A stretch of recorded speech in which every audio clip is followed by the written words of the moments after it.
Please take a moment to locate the exit nearest to you in case of emergency. This show will be presented with a 15-minute intermission.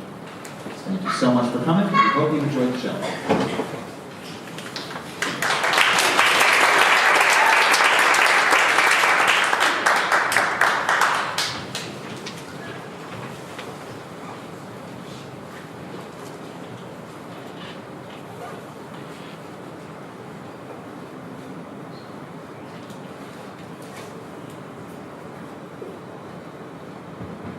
Now, fair Hippolyta, our nuptial hour draws on apace.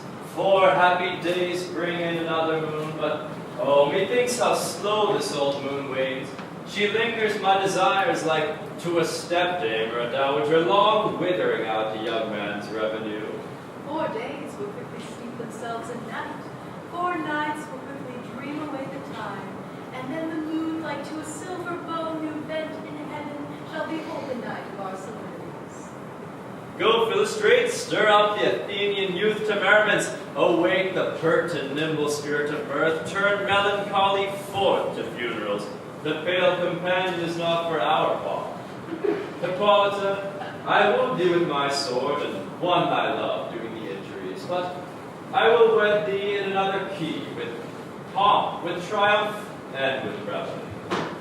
Happy Theseus, our renowned Duke!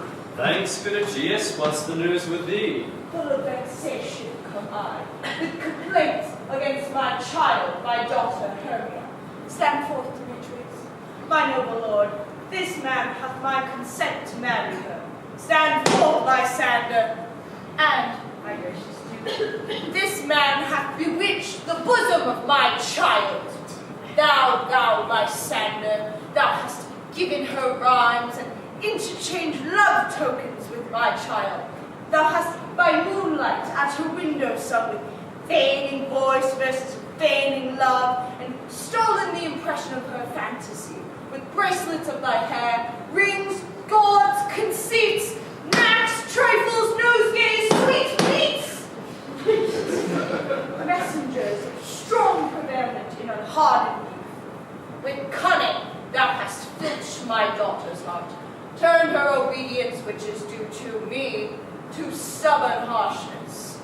And, my gracious Duke, be it so that she will not hear before your grace, consent to marry with Demetrius. I beg the ancient privilege of Athens. As she is mine, I may dispose of her, which shall either be to this gentleman or to her death, according to the law immediately provided in that case. What say you, Hermia? Be advised, fair maid, to you your father should be as a god, one that composed your beauties, yea, and one to whom you are but as a form in wax, by him imprinted, and within his power to leave the figure or disfigure it.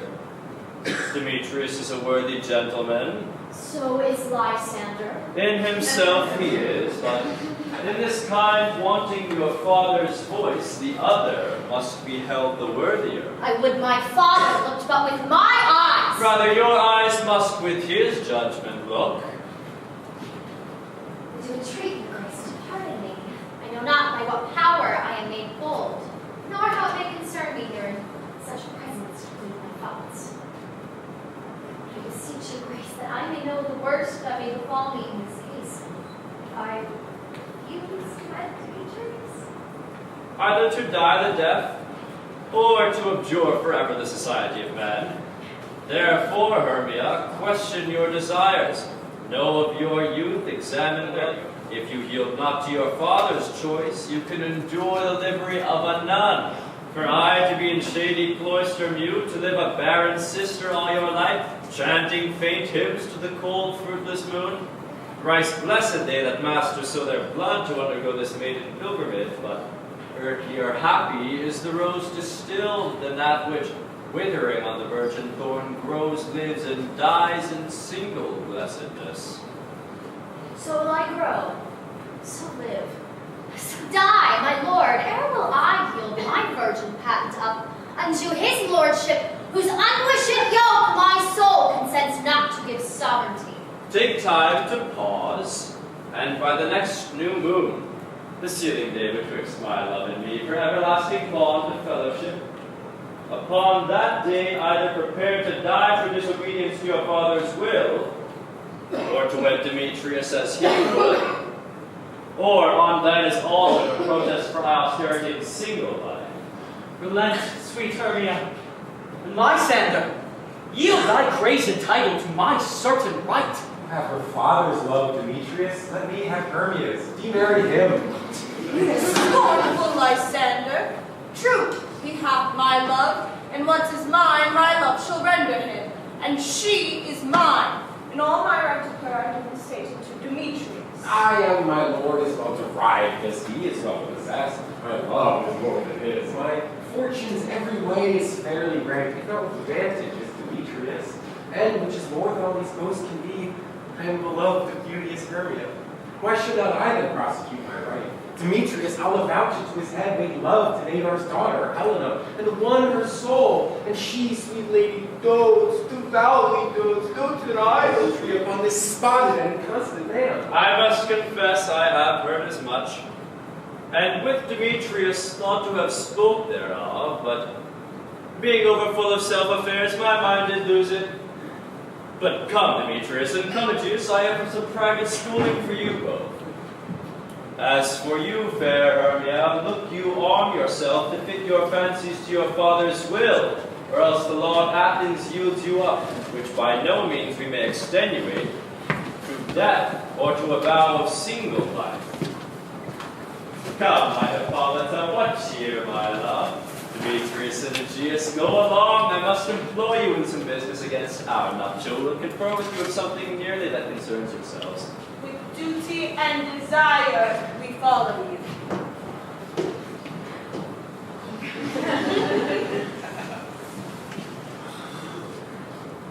Come now, my love. Why is your cheek so pale? How chance the roses there to fade so fast? Like for want of rain, which I could well redeem them from the tempest of my eyes. And me, for aught that I could ever hear, could ever read by tale or history, the course of true love never did run smooth. But either it was different in blood, Cross too high to be enthralled too low. or else miscraft in respect of years, Oh, spite too old to be engaged too young. or it stood upon the choice of friends. Oh, hell to choose love by another's eyes. Or if there were a sympathy in choice, war, death, or sickness did lay siege to it, making it momentary as a sound, swift as a shadow, short as any dream, brief as the lightning in the colleague night, that in a spleen unfolds both heaven and earth, and ere man hath power to say, behold, the jaws of darkness do devour it up, oh how quick right things come to confusion. If then true lovers have ever been crossed, it stands as an edict in destiny. Then let us teach our child patience, because it is a customary cross, as due to love as thoughts and dreams and sighs, wishes and tears, or fancies followers. Good persuasion, therefore, hear me, Hermia. I have a widow aunt, a dowager of great revenue, and she hath no child. From Athens is her house remote 7 leagues, and she respects me as her only son. There, gentle Hermia, may I marry thee. And to that place the sharp Athenian law cannot pursue us. If thou lovest me, then steal forth thy father's house tomorrow night, and in the wood a league without the town, where I did meet thee once with Helena to observance the morn of May, there will I stay for thee. My good Lysander, I swear to thee, by Cupid's strongest bow, by his best arrow with the golden head, by the simplicity of Venus's doves, by that which knitted souls and prospers loves, and by that fire which burned the Carthage queen when under sail the false Trojan was seen, by all the vows that ever men have broke, number more than ever women have spoke. Oh, in that same place thou hast appointed me. Tomorrow surely will I meet with thee. Oh, keep promise, love. Look, here comes Helena. That's me, fair Helena. Whither away? Call you me fair? That fair I cannot say. Demetrius loves your fair.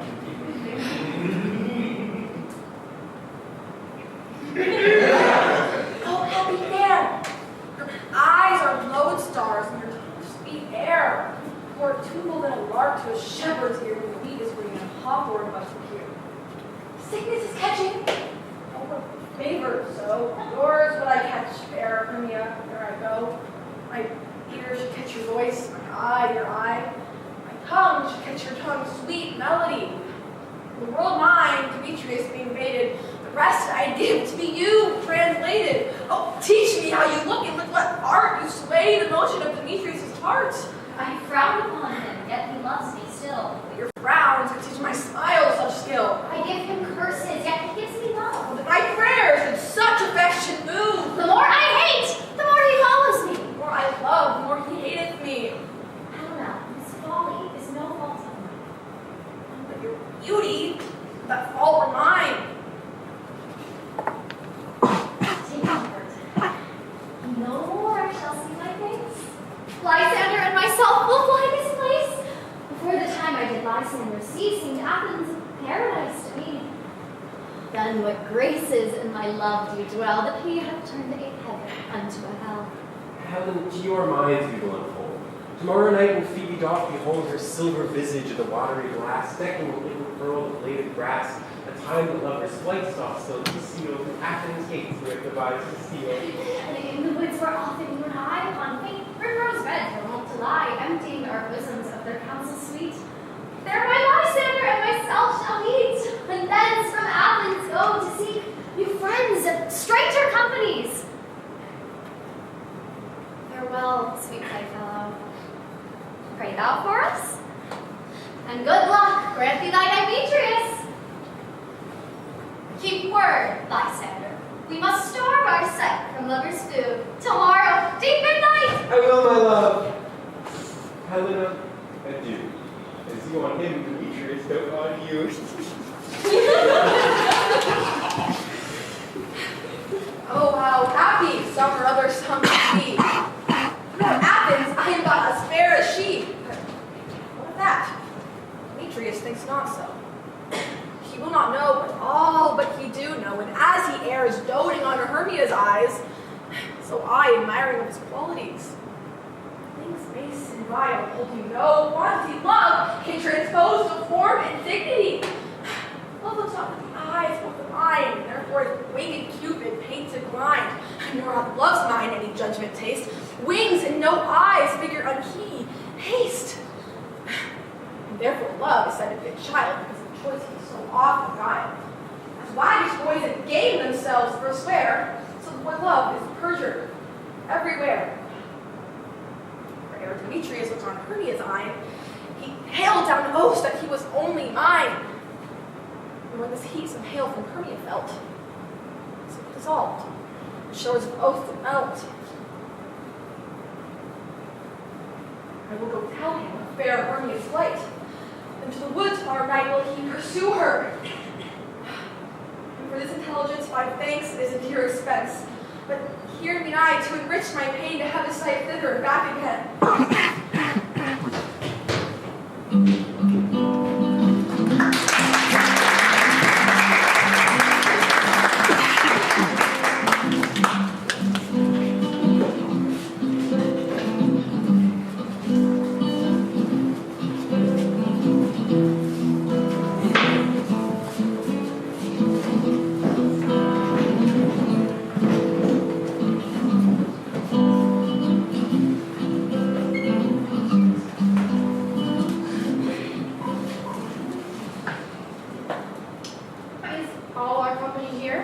You were best to call them generally, man by man, according to the script.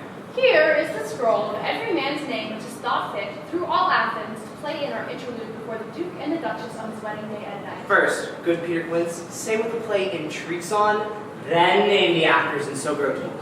Mary, our play is the most lamentable comedy and most cruel death of Pyramus and Thisbe. A very good piece of work, I assure you, and a merry. Now, good Peter Quince, name the actors, masters, spread yourselves. Answer as I call you.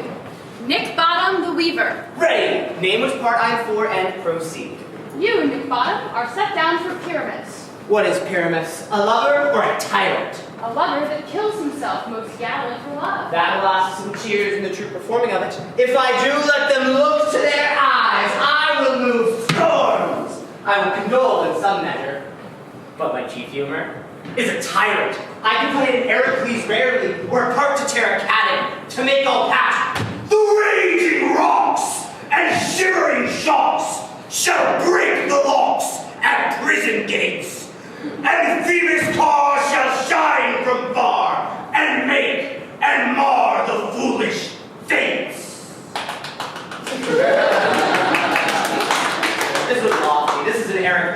tyrant's name. Otherwise, it's more humble. Francis Flute, the bellows mender. Here, Peter Quince. Flute, you must take Thisbe on you. What is Thisbe, a wondrous knight? It is the lady that Pyramus must love. Nay, Faith, let me not play a woman. I have a beard coming. That's all one. You shall play in the mass. It may speak as small as you will. And I shall hide my face. Let me play Thisbe too. I will speak in a monstrous little voice. Ah, Thisbe, Thisbe. Oh, Pyramus, my lover dear, thy Thisbe dear lady dear. No. You must play Pyramus and Flute you Thisbe. Well, proceed. Robin Starveling the tailor. Here, Peter Quince. Robin Starveling, you are to play Thisbe's mother. Tom Sell the teacher. Here, Peter Quince. You, Thisbe's father. Myself, Pyramus' father, Snug the joiner, the lion's part, and I hope Pyramus will play fitted. Have you the lion's part written? If it be, pray give it to me, for I am slow. You may do it extempore, for it is nothing but roaring. Let me play the lion too. I will roar that I will do any man's heart good to hear me. I will roar that the Duke might say, let him roar again, let him roar again. And you should do it too terribly, that you would fright the Duchess and the ladies that they should shriek, and that would be enough to hang us all. That would hang us, every mother's son. I grant you, friends, if we should fright the ladies out of their wits, they would have no more discretion but to hang us. But I will aggravate my voice, and I will roar you as gently as any suckling dove. I will roar you for any nightingale. You can play no part but Pyramus, for Pyramus is a sweet-faced man, a most proper man you shall see in the summer's day, a most lovely, gentleman-like man. Therefore, you must needs play Pyramus. Well, I will undertake it. What beard do I best to play then? Why, but you will. I will discharge it, and either your straw-colored beard, your purple ingrain beard, your orange tawny beard, your French crown-colored beard, your perfect yellow. Some of your French crowns have no hair at all, and then you shall play barefaced. But, masters, here are your parts, and I'm to entreat you, request you, and desire you to come and by tomorrow night, and meet me in the palace wood, a mile without the town, by moonlight. There will we rehearse, for if we meet in the town, we will be dogged with company and our devices known. In the meantime, I will drop a list of properties such as our play wants. I pray you, fail me not. We will meet, and there we will rehearse most obscenely and courageously. Take pains, be perfect, adieu. I can do so if we meet. Enough! Hold or cut bowstrings.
How now, spirit?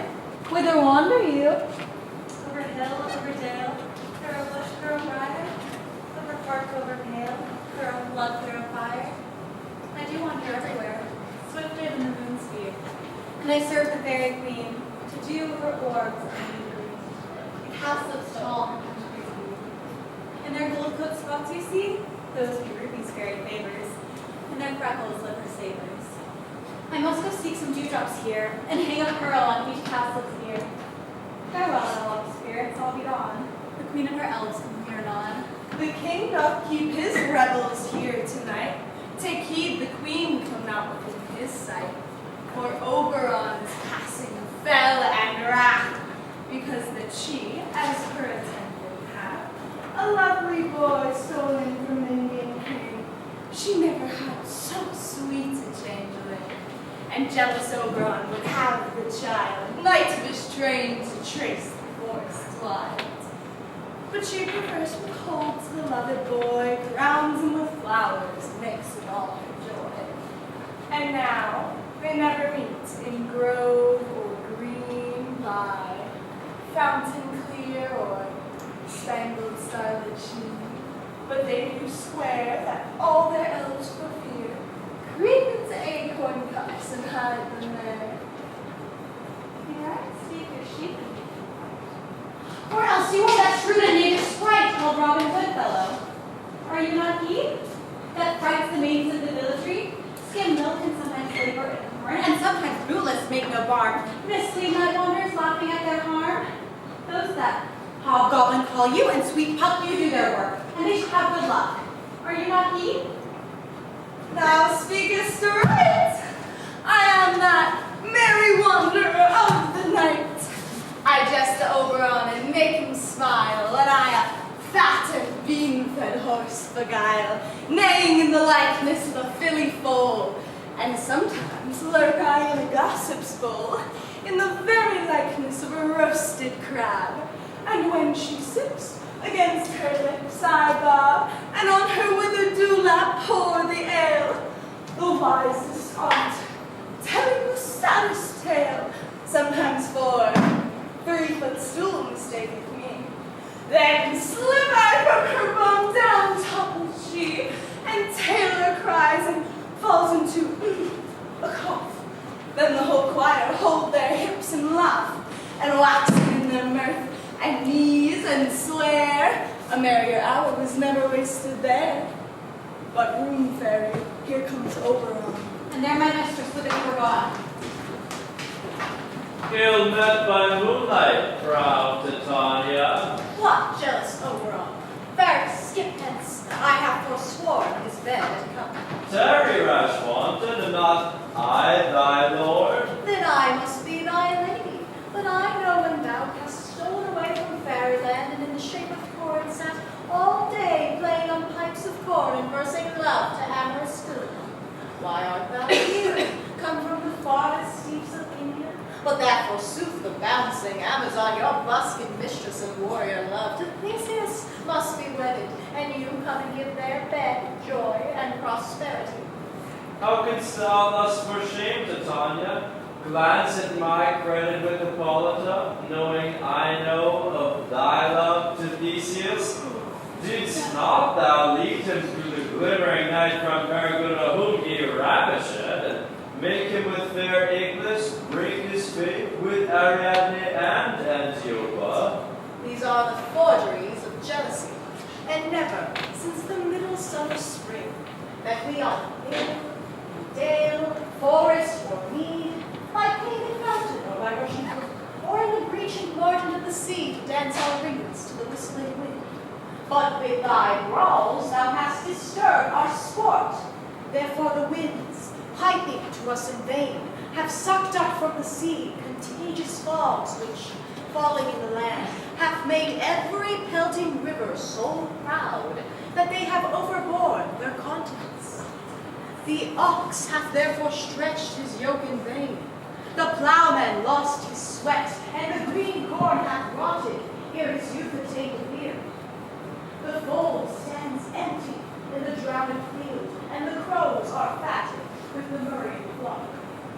The 9 men's marsh is filled up with mud, and the quaint mazes in the wanton green, for lack of tread, are undistinguishable. The human mortals want the winter here.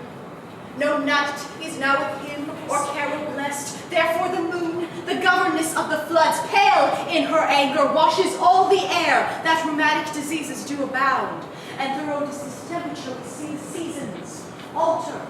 Hoary-headed frosts fall in the fresh lap of the crimson rose, and an old hive's thin and icy crown, an odorous chaplet of sweet summer buds, is as in mockery set. The spring, the summer, the childing autumn, angry winter change the wonted liveries, and the mazed world by their increase now knows not which is which. And the same progeny of evils comes from our debate. From our dissension, we are their parents and original. Do you amend it then? It lies in you. Why should Titania cross her Oberon? I do but beg a little changeling boy to be my henchman. Set your heart at rest. The fairyland lies not the child with me. His mother was a votress of my order, and in the spiced Indian air by night full often has she gossiped by my side, and sat with me on Neptune's yellow sands, marking the embarked traders on the flood. When we have laughed to see the sails conceive and grow big-bellied in the autumn fleet, which she, with pretty and with swimming gait, followed, her room then rich with riding squire, would imitate and sail upon the land, to fetch me trifles and return again, as from a voyage rich with merchandise. But she, being mortal of that boy, did die, and for her sake do I rear up her boy, and for her sake I will not part with him. How long within this wood intend you stay? Perchance till after Theseus' wedding day. If you will patiently dance in our rounds and see our moonlight revels, go with us. If not, shun me, and I will spare your haunts. Give me that boy, and I will go with thee. Not for thy fairy kingdom. Fairies away! We shall chide down my lowest estate. Well, go thy way, thou shalt not from this grove till I torment thee for this injury. My gentle Puck, come hither. Thou rememberest, since once I sat upon a promontory and heard a mermaid on a dolphin's back uttering such dulcet and harmonious breaths that the rude sea grew civil at her song, and certain stars shot madly from their spheres to hear the sea maid's music. I remember. That very time I saw, but thou couldst not, flying between the cold moon and the earth, Cupid all armed. A certain aim he took at a fair vessel thrown it by the west, and loosed his love shaft smartly from its bow, as it should pierce 100,000 hearts. But I might see young Cupid's fiery shaft quenched in the chaste beams of the watery moon. The imperial votress passed it on in maiden meditation fancy-free. Yet marked I where the bolt of Cupid fell. It fell upon a little western flower, before milk white, now purple with love's wound, and maidens call it love in idleness. Fetch me this flower, the herb I showed thee once. The juice of it on sleeping eyelids laid will make or man or woman madly dote upon the next live creature that it sees. Bring me this flower, and be thou here again ere Leviathan can swim a league. I'll put a girdle around the earth in 40 minutes. Having once this juice, I'll watch Titania when she is asleep and drop the liquor of it in her eyes. The next thing she waking looks upon, be it on lion, wolf, or bear, or bull, on meddling monkey, or on busy ape, she shall pursue it with the soul of love. And ere I take this charm from off her sight, as I can take it with another herb, I'll make her render up her page to me. But who comes here? I am invisible and will overhear their conference. I love thee not, therefore pursue me not. Where is Lysander and fair Hermia? The one I'll stay, the other stayeth me. Thou toldst me they were stolen unto this wood. And here am I, and wood within this wood, because I cannot meet my Hermia. Hence, get thee gone, and follow me no more. You draw me, you hard-hearted adamant. And yet you draw not iron, my heart is as true as steel. Leave you power to draw, and I shall have power to follow you. Do I entice you? Do I speak you fair? Or do I not, in plainest truth, tell you that I do not, nor I cannot love you? And even for that, I do love you the more. I am your spaniel, and Demetrius, the more you beat me, the more I will fawn on you. You keep it as your spaniel. Spur me. Strike me. Neglect me. Lose me.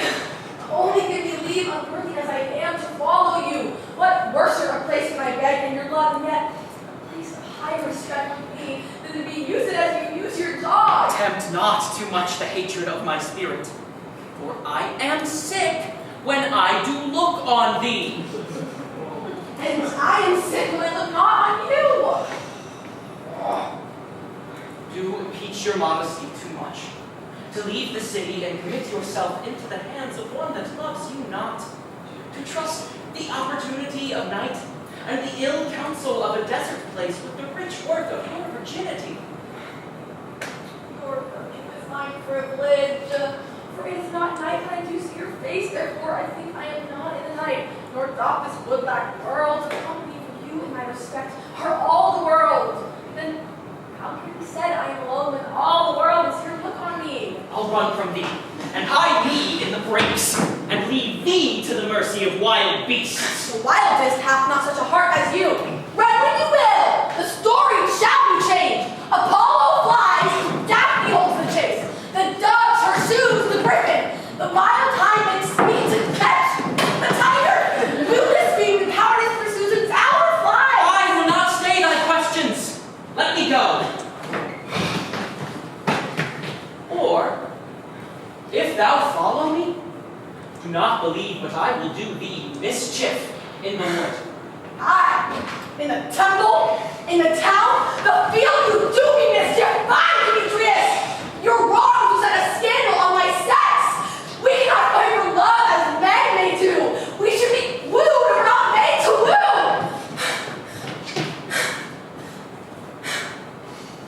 I'll follow thee, lady, a heaven of hell, to die upon the hand I love so well. Fare thee well, nymph, ere he do leave this grove, thou shalt fly heaven, he shall seek thy love. Hast thou the flower there? Welcome, wanderer. Aye, there it is. I pray thee give it me. I know a bank where the wild thyme blows, where ox slips and the nodding violet grows, quite over canopied with luscious woodbine and with sweet musk roses and with eglantine. There sleeps Titania some time of the night, lulled in these flowers with dances and delight. The snake throws her enameled skin weed wide enough to wrap a fairy in.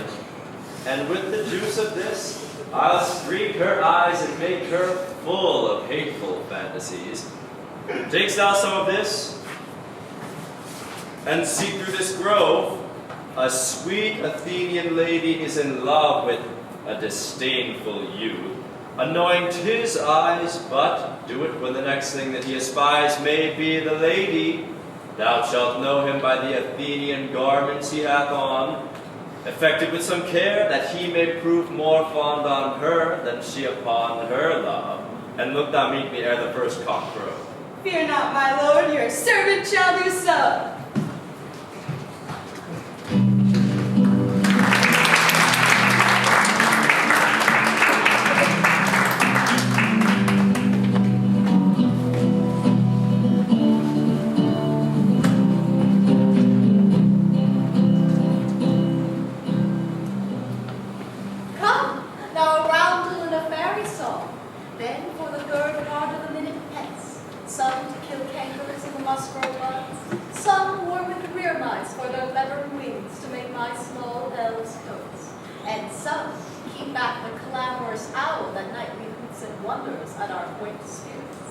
Send me now asleep, then to your offices, and let me rest.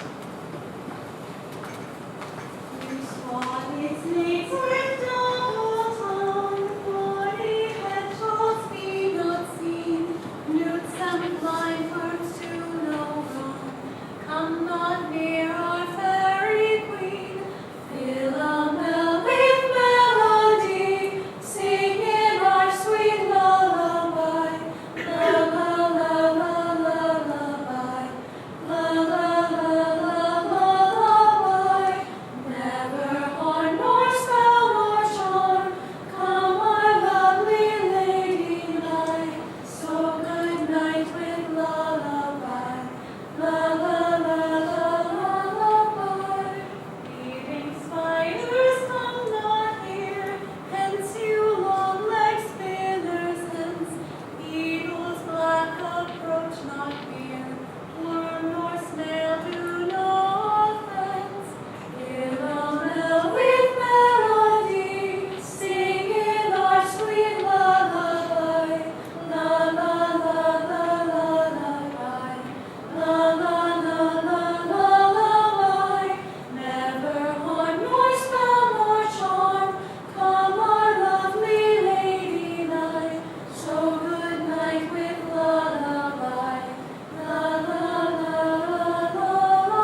When thou seest when thou dost wait, do it for thy true love take.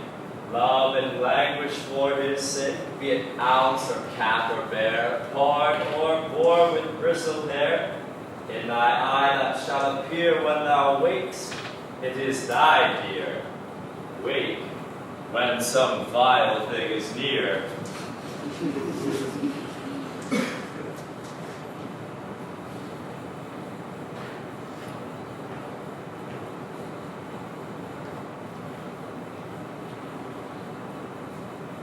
Farewell, you faint with wandering in the wood.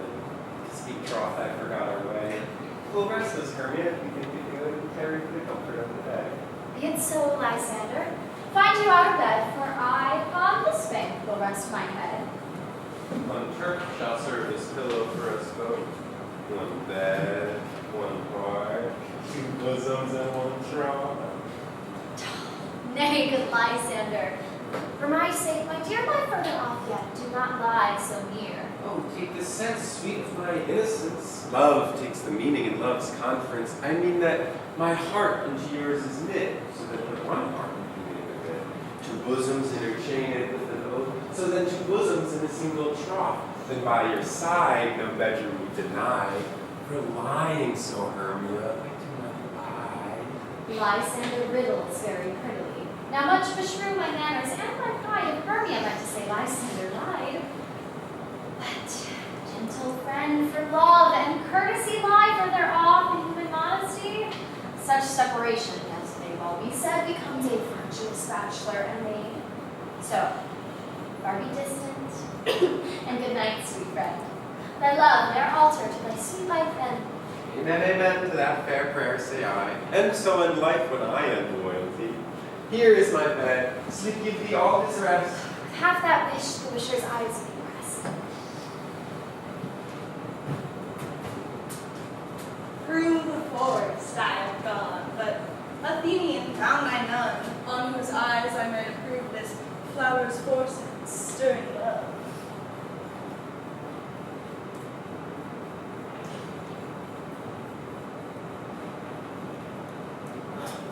Night and silence. Who is here? Reeds of apples, don't wear. This is he, my master said, despiseth the Athenian maid. And hear the maiden sleeping sound on the dank and dirty ground. Pretty soul. She durst not lie near this lack love, this kill courtesy. Churl, upon thy eyes I throw all the power this charm doth owe. When thou wakest, let love forbid, sleep his seat on thy eyelid. So awake when I am gone, for I must now to Oberon. Stay, or thou kill me, sweet Demetrius. I charge thee, hence, and do not haunt me thus. Wilt thou darkly leave me? Do not so. Stay on thy peril. I, alone, will go.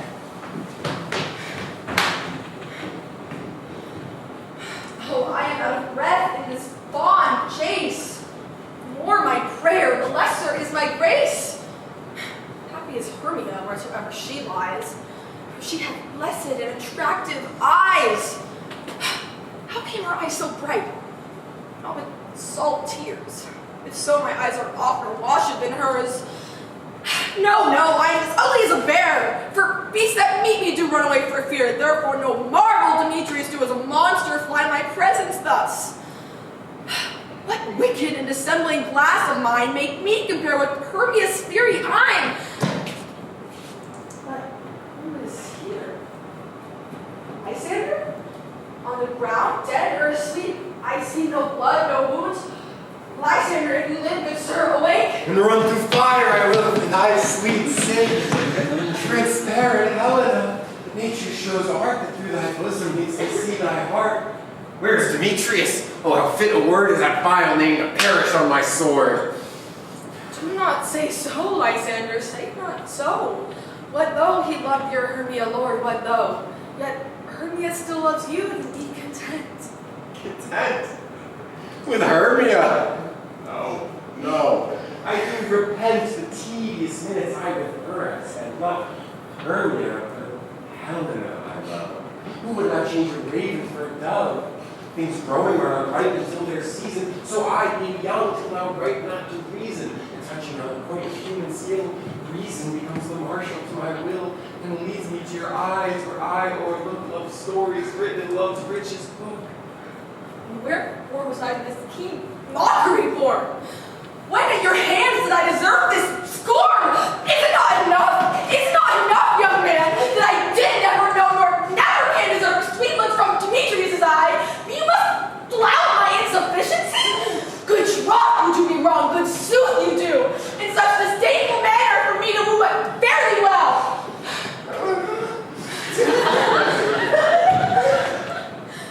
Perforce I must confess, I thought you a lord of more true gentleness. Oh, that a lady of one man refused should therefore of another be abused.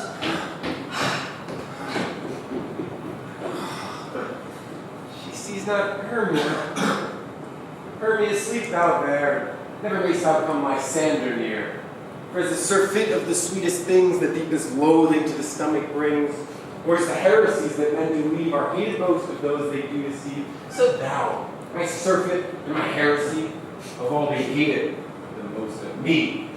And all my powers, address your love and might, to honor Helena to be her knight.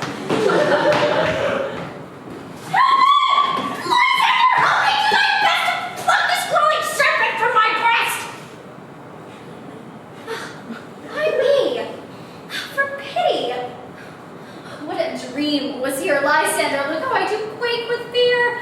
Oh, methought a serpent ate my heart away, and you sat smiling at its cruel prey. Lysander? What, removed?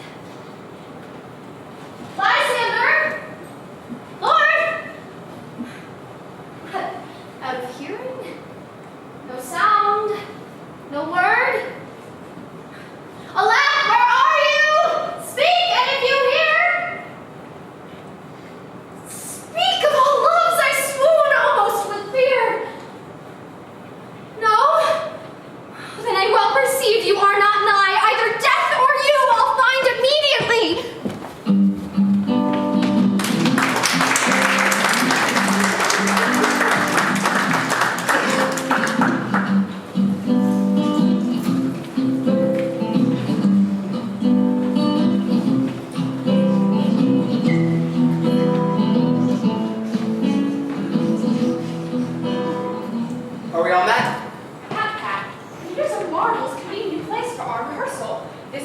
Shall be our stage, this hop and break our tyrant house, and we will do it in action as we will do before the Duke. Peter Prince, What sayest thou, Blue Bottom? there are things in this comedy of Pyramus and Thisbe that will not please. Firstly, Pyramus must draw his sword and kill himself, which the ladies cannot abide. How answer that? Fire making a harmless fear. I believe you must leave the killing out when all is done. Not a whit. I have a device that will make all well. Write me a prologue, and let the prologue seem to say that we shall do no harm with our swords, and that Pyramus is not killed indeed.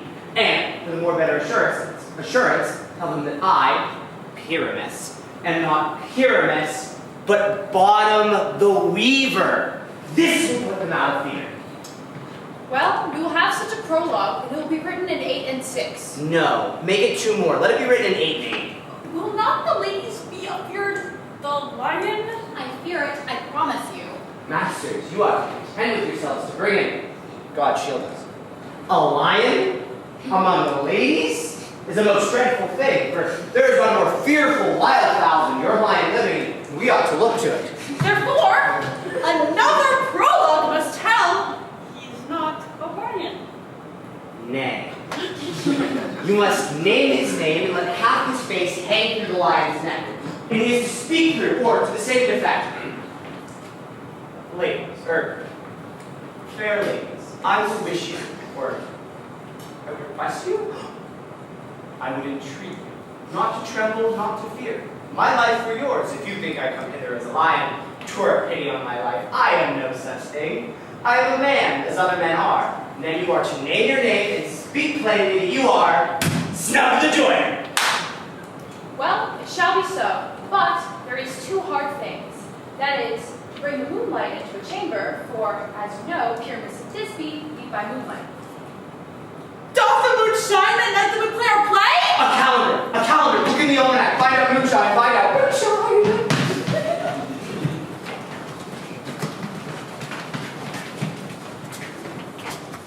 Yes, it doth shine at night. Why, then you must leave the casement of the great chamber window where we play open and let the moon shine in at the casement. Aye, or else one must come in with a lantern and a bush of thorns and say he comes to disfigure or to present the person of moonshine.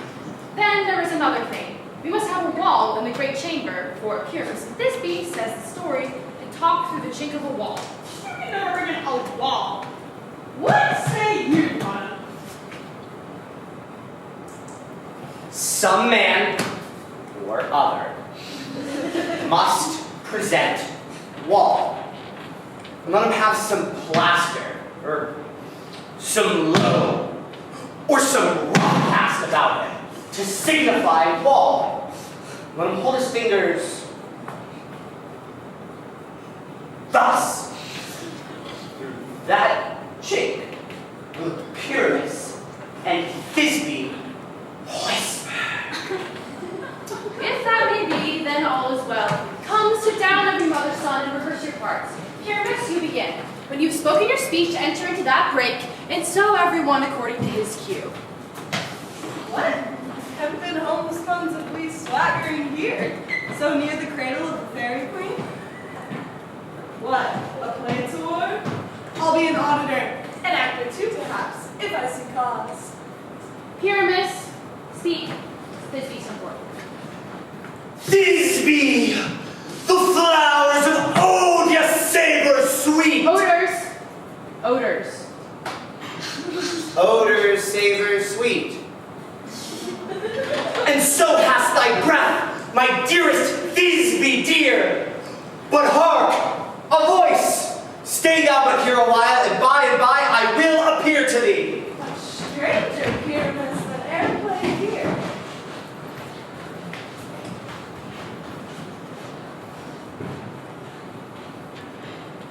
Must I speak now? Aye, Mary, must you, for you must understand he goes but to see a noise that he heard and is to come again. Most radiant Pyramus, most lily-white of hue, of color like the red rose on triumphant career, most frisky juvenile and ex most lovely you, as true as horse that yet will never tire, I'll meet thee Pyramus at Ninny's tomb. Ninnis's tomb, man. Why, you must not speak that yet. That you answer to Pyramus. You speak all your part at once, cues and all. Pyramus, enter. Your cue is past, it is never tired. Ah, as true as horse that yet will never tire. If thou were fair, Thisbe, our only thine. Oh, monstrous. Oh, strange. We are haunted. Pray, masters, fly masters, help! I'll lead you about around, through bog, through bush, through brake, through briar. Sometimes a horse I'll be, sometimes a hound, a hog, a headless bear, sometimes a fire. And neigh and grunt and roar and bark and burn, like horse, hound, bear, fire at every turn.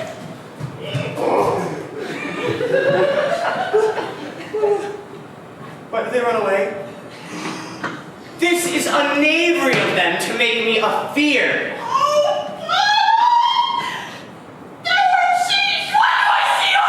Oh, what do you see? You see an asshead of your own, do you? Bless thee, bottom. Bless thee. Thou art translated. I can see their knavery. This is to make an ass of me, to fright me, if they could. But I will not stir from this place, do what they can. I will walk up and down, and I'll sing that they shall know that I'm not afraid. The ouzel cock, so black of hue, with orange tawny bill. The throstle with his note so true, the wren with little quill. What angel wakes me the finch, the sparrow, and the lark, the plain song cuckoo gray, whose note full many a man doth mark and dares not answer nay. For who would set his wit to so foolish a bird? Who would give a bird the lie, though he say cuckoo oft never so? I pray thee, gentle mortal, sing again. My ear is much enamored with thy note, so is mine eye enthralled to thy shape. And thy fair virtues forced off rudely on first view to say, to swear, I love you. Methinks, mistress, you should have little reason for that. Yet, to speak the truth, love and reason keep little company together nowadays. The more the pity that some honest neighbors won't make friends, nay, I can gleek upon occasion. Thou art as wise as thou art. Not so. Neither. But if I had enough wit to find my way out of this wood, enough to serve my own term. Out of this wood do not desire to go. Thou shalt remain here, whether thou wilt or no. I am spirit of no common rate. The summer still doth tend upon my stake, and I do love thee, therefore go with me. I'll give thee fairies to attend on thee, and they shall fetch thee jewels from the deep, and sing while on crescent flowers thou wilt sleep. And I will purge thy mortal roses so that thou shalt like an airy spirit go. Peas blossom, cobweb, mulch, and mustard seed. Ready? And I. And I? And I. Where shall we go? Be kind and courteous to this gentleman. Hop in his walks and gambol in his eyes. Feed him with apricots and dewberries, with purple grapes, green figs, and mulberries. The honey bags steal from the humblebees, and for night tapers crop the waxen thighs, and light them at the fiery glow of his eyes, to have my love to bed and to arise. And pluck the wings from painted butterflies, to fan the moonbeams from his sleeping eyes. Nod to him, elves, and do him courtesies. Hail, mortal. Hail. Hail. Hail. I cry your worship's mercy heartily. I beseech your worship's name. Cobweb? I shall desire you of more acquaintance, good Master Cobweb. If I should cut my finger, I shall make bold. Your name, honest gentleman. Peas blossom. I pray you, commend me to Mistress Squash, your mother, and Master Peascod, your father. I shall desire you of more acquaintance, good Master Peas Blossom. And you, good sir. Mustard seed? Good Master Mustard Seed, I know your patience well. That same cowardly, giant-like ox beef has devoured many a gentleman of your house. I must say, your kindred have made my eyes water ere now. I shall desire you of more acquaintance, good Master Mustard Seed. And you, sir? Wait upon him, lead him to my bower. The moon, methinks, looks with a watery eye, and when she weeps, weeps every little flower, lamenting some enforced chastity. Tie up my lover's tongue. Wait, what? Bring his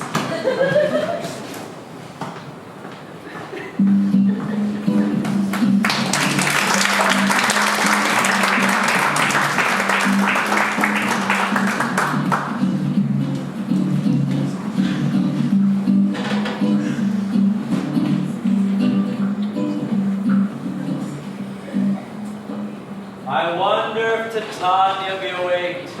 Then what it was that next came in her eye, which she must dote on in extremity. Here comes my messenger. How now, mad spirit? What night will know about this haunted grove? My mistress with a monster is in love. Near to her close and consecrated bower, while she was in her dull and sleeping hour, a crew of patches, rude mechanicals, that work for bread upon Athenian stalls, were met together to rehearse a play intended for great Theseus' nuptial day. The shallowest thick skin of that barren sort, whom Pyramus presented in their sport, forsook his scene and entered in a break, when I did him at this advantage shake, and ass's no life fixed on his anon his Thisbe must be answered, and forth my mimic comes, when they him spy, as wild geese that the creeping fowler eye. Or russet padded chops, many in sort, rising and cawing at the gun's report, sever themselves and madly sweep the sky. So at his sight, away his fellows fly. And at our stamp, here o'er and o'er one falls, he murder cries, and help from Athens calls. Their sense thus weak, lost, but their fears thus strong, made senseless things begin to do them wrong. For briars and thorns at their apparel snatch, some sleeves, some hats, from yielders all things catch. I led them on in this distracted field, and left sweet Pyramus translated there, when in that moment, so it came to pass, Titania waked and straightway loved an ass! This falls out better than I could devise. What, hast thou yet latched the Athenians' eyes with the love juices I bid thee do? I took him sleeping, that is finished too, and the Athenian woman by his side, that when he waked, before she must be eyed. Stand close. This is the same Athenian. This is the woman, but not this the man. Oh, why rebuke you him that loves you so? Like breath so bitter of your bitter foe. Now I but chide, but I should use thee worse. For thou, I fear, hast given me cause to curse. If thou hast slain Lysander in his sleep, being horseshoes in blood, plunge in the deep and kill me too. The sun was not so true unto the day as he to me. Would he have stolen away from sleeping Hermia? I'll believe as soon as this whole earth may be bored, and that the moon may through the center creep, and so displease her brother's noontide with the antipodes. It cannot be, but thou hast murdered him! So should a murderer look, so dead, so grim. So should the murdered look, and so should I, pierced through the heart with your stern cruelty. Yet you, the murderer, look as bright, as clear as yonder Venus in her glimmering sphere. What's this to my Lysander? Where is he, O good Demetrius? Wilt thou give him me? I'd rather give his carcass to my hounds. Out! Dog! Out! Cur! Oh, thou driest me past the bounds of maiden's patience. Hast thou slain him then? Oh, henceforth be never numbered among men. Oh, once! Tell true, even for my sake. Durst thou have looked upon him being awake? And hast thou killed him sleeping? Brave touch, could not a worm and adder do so much? An adder did. For doubler tongue than mine, a serpent never adder stung. You spend your passion on a misprized mood. I am not guilty of Lysander's blood, nor is he dead, for aught that I can tell. Then I pray thee, tell me he is well. And if I could, what should I get there for? A privilege and never to see me more. And from thy hated presence part I so. See me no more, whether he be dead or no. Oh, there is no following her in this fierce vein. Here, therefore, for a while I will remain. So sorrow's heaviness doth heavier grow, for death, bankrupt, sleep, doth sorrow owe, which, no, in some slight measure it will pay, if for his tender, here it makes him stay.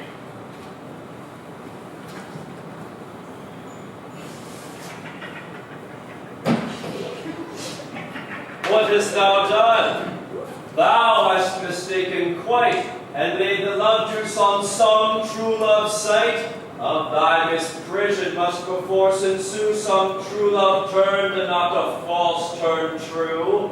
Then fate o'errules that one man holding troth, a million fail, compounding oath on oath. About the wood goes swifter than the wind, and Helena of Athens looked thou fine. All fancy sick she is, and pale of cheer, with sighs of love that cost the fresh blood dear. By some illusion see thou bring her here, I'll charm his eyes again chanced she to appear. I go.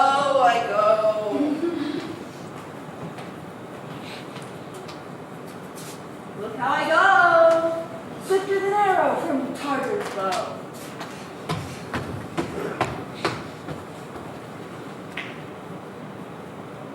Flower of this purple dye, hit with Cupid's archery, sink an apple of his eye. When his love he doth espy, let her shine as gloriously as the Venus of the sky. When thou wait'st, if she be by, beg of her for remedy. Captain of our fairy band! Helena is here at hand, and the youth mistook by me, pleading for a lover's fee. Shall we their fun pageant see? Lord, what fools these mortals be! Stand aside. The noise they make will cause Demetrius to awake. Then will two at once woo one, that must needs be sport alone. And those things do best please me, that befall preposterously.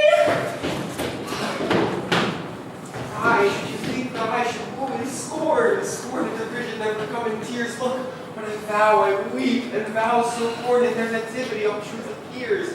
How can these things in me seem scorn to you, Mary, that your faith could prove them true? You advance your cunning more and more. When truth kills truth, oh devilish holy fray! These vows are Hermia's. Will you give her o'er? Wait, oath with oath, you will nothing weigh. Your vows to her and me, put in two scales, will even weigh, both as light as tail. I had no judgment when to her I swore. Or let my mind I give her o'er. Demetrius loves her, and he loves not you. Oh, Helen! Goddess, nymph, perfect, divine, to what, my love, shall I compare thine eye? Crystal is muddy. Oh, how ripe and show thy lips those kissing cherries tempting grow. The pure congealed white, like Taurus' snow, fan with the eastern wind, turns to a crow when thou holdst up thy hand. Oh, let me kiss this princess of pure white, this seal of bliss. Oh, spite! Oh, hell! I see you were all bent to set against me for your merriment. If you were civil and you courtesy, you would not do me thus much injury.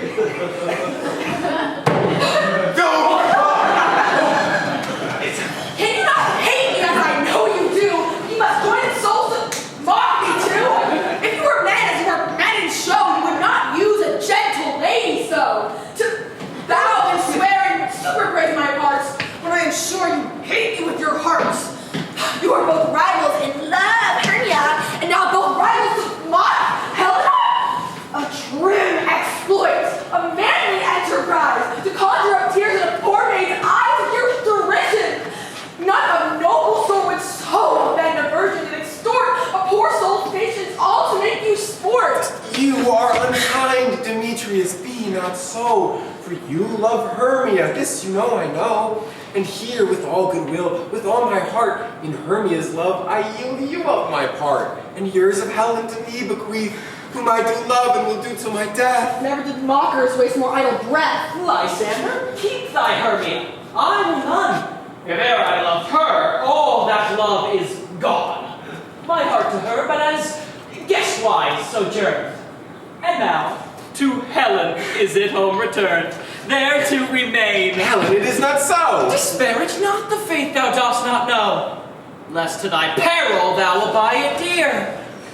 Ah, look where thy love comes. Yonder! Is thy dear. Dark night, and from the eye his function takes, the ear more quick of apprehension makes. Wherein it doth impair the seeing sense, it pays the hearing double recompense.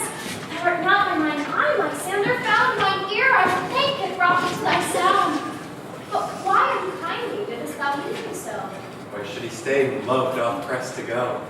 What love could press Lysander from my side?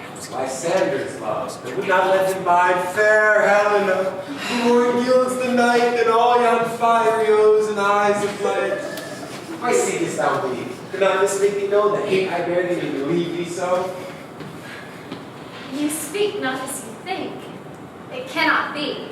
Love! She has none of this Confederacy. Now I perceive they have conjoined all three to fashion this false sport in spite of me. Injurious Hermia, most ungrateful maid. Have you conspired, have you these contrived to bait me with this foul derision? It's all the counsel that we two have shared. The sisters' vows, the hours that we have spent, when we have chin and facing for the time recording us.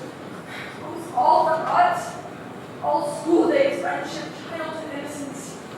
We, Hermia, like two artificial gods, covered our meals, painted over one flower, spoke on one circle, both sitting on one cushion, as if our hands, our sides, voices, minds had been incorporated. Two double cherries steaming parted in a union competition. Two lovely berries molded on one stem, so the two seeming bodies of one heart. Two of the first, like coats of heraldry, too much to run, crowned with one crest. And will you rest this ancient love asunder, joined with men and scorning your poor friend? It is not friendly.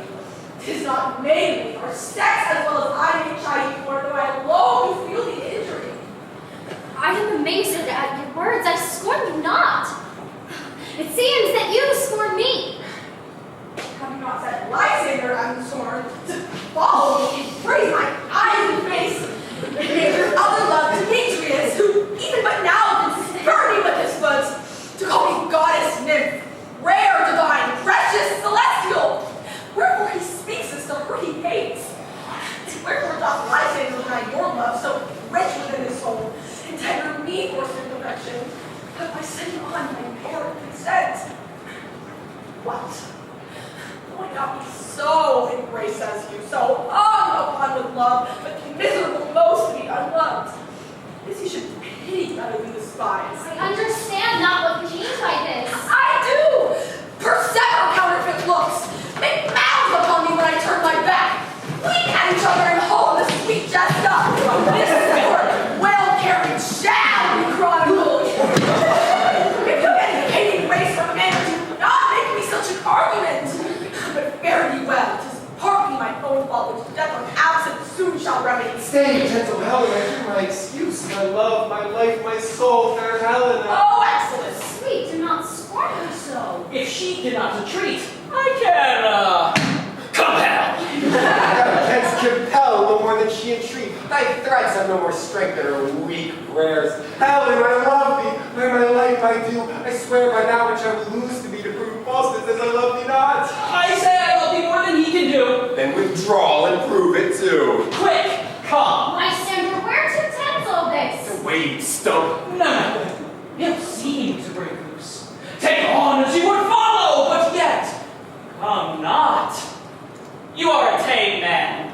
Go. Take off the pack of bird violence, loose, or I would shake you from me like a serpent. Why are you grown so rude? What change is this, sweet love? Thy love, out, tawny tartar, out, loathed men snow, hated ocean hens. Do you not jest? Yes, soon, so do you! Demetrius, I will keep my word with thee. I would I had your bond, for I perceive a weak bond holds you. I'll not trust your word. What, should I hurt her? Strike her, kill her dead? Although I hate her, I shall not harm her so. What? Can you do me greater harm than hate? Hate me, wherefore? Oh, what news, my love? Am I not Hermia? Are you not Lysander? I am as fair now as I was erewhile. Since night you loved me, and since night you left me. Oh, why then you left me old, and God forbid in earnest shall I say. Aye, by my life, and never the desire to see thee more. Therefore be out of hope, a question of doubt. Be certain nothing sure, 'tis no jest that I can hate thee and love. Helena.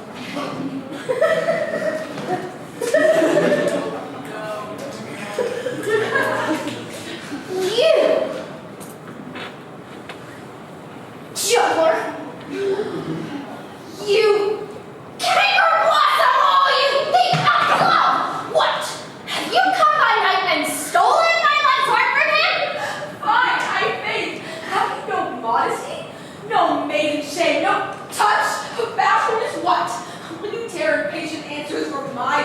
tongue. Fie, you counterfeit. You puppet, you. Puppet! Why so?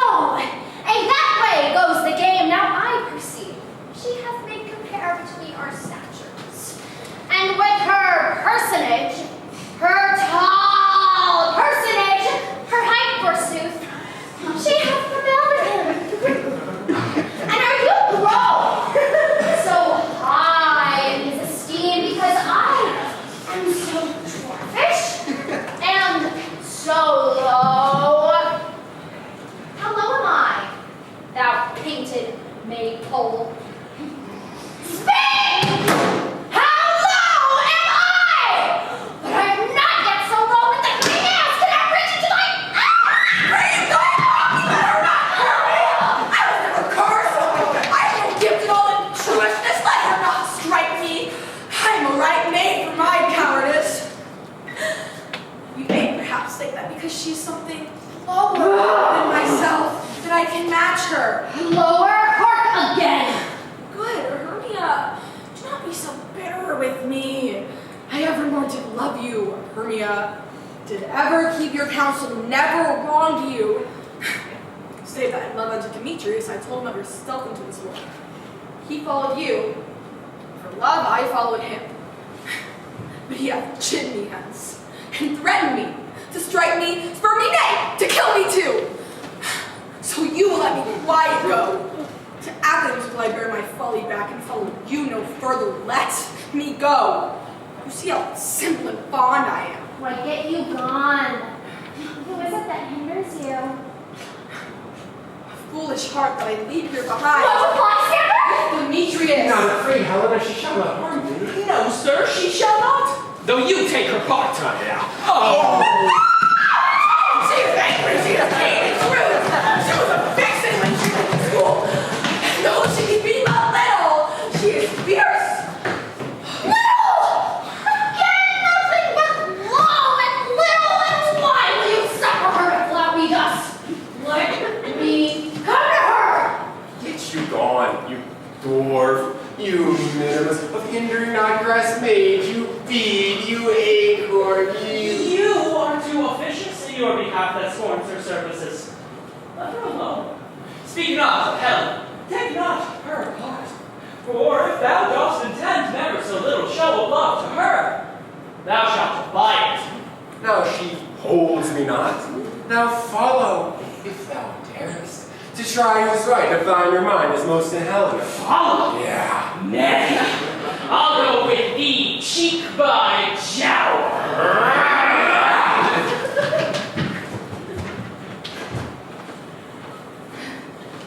Why, you, mistress, all this coil is long of you. Nay, go not back.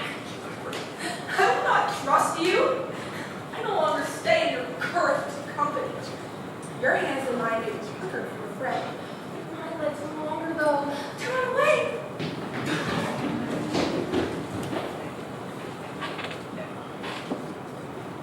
I am amazed.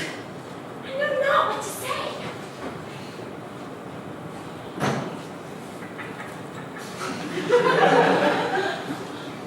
This is thy negligence. Still, thou mistakest or else committest thy knaveries willfully. Believe me, King of Shadows, I mistook. Was it not you who told me I should know the man by the Athenian garments he had on? And so far blameless proves my enterprise, as I've anointed an Athenian's eyes. And so far am I glad it did so sort, as this their jangling I do esteem a sport. Thou seest these lovers seek a place to fight. I therefore rob in overcast the night the starry welkin cover thou anon, and drooping fog as black as Acheron. And look thou lead these testy rivals so astray as one come not within another's way. Like to Lysander, sometime frame thy tongue, then stir Demetrius up with bitter wrong, and sometime rail thou like Demetrius. And from each other look thou lead them thus, till o'er their brows death counterfeiting sleep with leaden legs and batty wings doth creep. Then crush this herb into Lysander's eye, whose liquor hath this virtuous property to take from thence all error with his might, and make his eyeballs roll with wonted sight. When they next awake, all this duration shall seem a dream and fruitless vision, and back to Athens shall the lovers wend, with league whose date till death shall never end. Was I in this affair to the employ of my queen, and beg her Indian boy, and then I will her charm and I release from monstrous view, and all things shall be peace. My fairy lord, this must be done with haste, for knights with dragons come the clouds full fast, and yonder shines Aurora's harbinger. At whose approach, ghosts wandering here and there to homes and churchyards, damned spirits all that in crossways and floods have burial, already to their wormy beds are gone, for fearless day should look their shames upon. They willfully themselves exile from light, and must for aye consort with black-browed night. But we are spirits of another sort. I with the morning's love have oft made sport, and like a forester the groves may tread, even to the eastern gate all fiery red, opening on Neptune with fair blessed beams, turns into yellow gold his salt green streams. But notwithstanding haste, make no delay, we may effect this business yet ere day. Up and down, I will lead them up and down. I am feared and field and town. Go and lead them up and down. Here comes one. Where art thou, proud Demetrius? Speak thou now. Here, villain, drawn and ready, where art thou? I will be with thee straight. Follow me then, up lay our ground.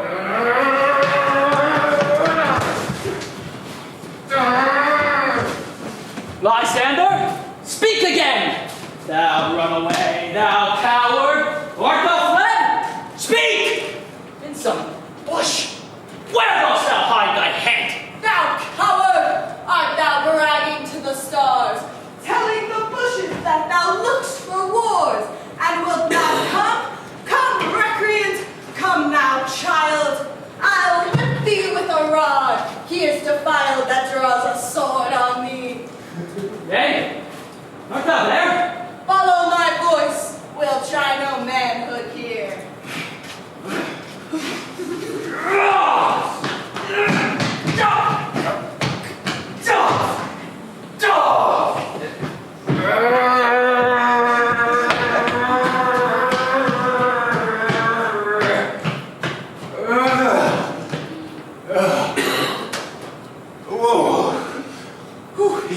Before me. Still he dares me on, and when I come where he calls me, he is gone. Villain is much lighter heeled than I followed fast, and faster he could fly, and fallen am I in some dark and even way. And here will rest me. Come, thou gentle day, if but once thou show me thy grey light, I'll find Demetrius, and revenge this night. Coward, why comes thou not?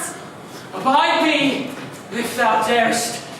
Well, I wot thou runst before me, shifting every place, and thou darest not stand, nor look me in the face. Where art thou now? Follow my voice. I am here. Nay then, thou mock'st me. Thou shalt buy this deer, if ever I thy face by daylight see. Now go thy ways. Fateness constraineth me to measure out my length on this cold bed. By day's approach, looks to be visited.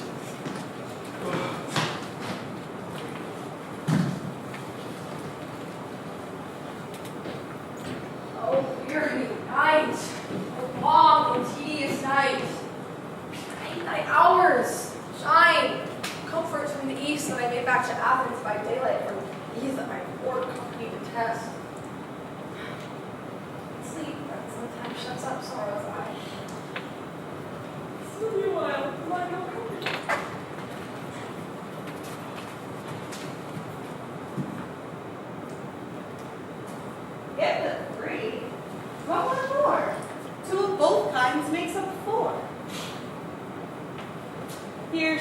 songs, cursed and sad.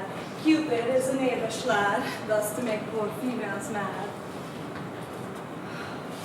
Never so weary, never so in woe, bedappled with dew and torn with briars. I can no further crawl, no further go. My legs can keep no paces with my desires.